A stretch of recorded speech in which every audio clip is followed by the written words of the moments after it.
cinéphile. Et nous on va prendre des nouvelles du monde du cinéma puisque mercredi c'est le jour des sorties ciné en Suisse et c'est avec Rémi de clap.ch que ça se passe. Bonjour Rémi. Bonjour Simon, bonjour tout le monde. Alors on parle de 2 films qui vous ont particulièrement plu aujourd'hui. Oui, on commence avec Common, Nos âmes d'enfants en français de Mike Mills. Et c'est un petit bijou avec Joaquin Phoenix et le jeune Woody Norman qui tient à 11 ans son 15e rôle. Journaliste radio, Johnny parcourt les États-Unis pour recueillir des témoignages d'enfants. Il accepte de s'occuper de son neveu Jesse quand sa sœur doit partir s'occuper du père de l'enfant avant qu'il ne sombre dans une maladie psychique. C'est une première pour Johnny et Jesse n'est pas un garçon banal. Pas un garçon banal, c'est-à-dire ? Il écoute à plein volume le Requiem de Mozart dès son réveil, mais ce n'est pas gratuit car son père est musicien dans un orchestre de musique classique. Par contre, le soir venu, il a de drôles de jeux, comme des conversations étranges où il se fait passer pour un orphelin dans une institution peu reluisante et exige de donner la réplique à un adulte qui aurait perdu des enfants dans des circonstances tragiques.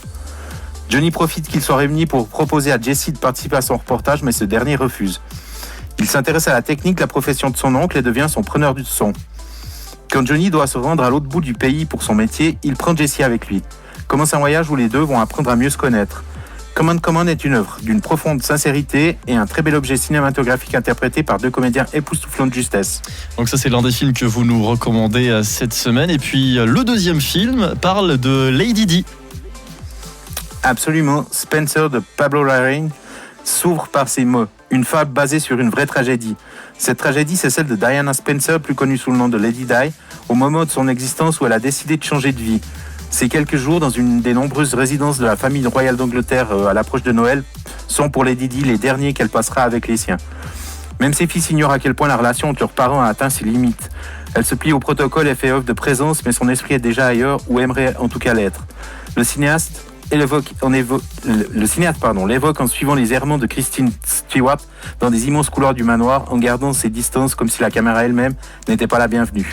Et alors, Kristen Stewart, est-ce qu'elle est convaincante en Lady Di ? Absolument magnifique, c'est l'actrice, elle réalise là une de ses meilleures performances. Elle incarne une Lady Di très humaine, trop humaine pour ce monde fait d'obligations incessantes où tout doit être soupesé et conforme à des règles ancestrales. Et Johnny Greenwood du groupe Radiohead signe une partition magistrale qui évoque à la fois l'état d'esprit de la princesse à ce moment-là et le protocole so British de la cour d'Angleterre. Pablo Larraín réussit une nouvelle fois son pari de manière brillante. Voilà, ça c'est pour le deuxième film que vous nous proposiez cette semaine. Merci Rémi, on vous souhaite une bonne soirée et puis rendez-vous la semaine prochaine. Tout pareil, avec plaisir, au revoir.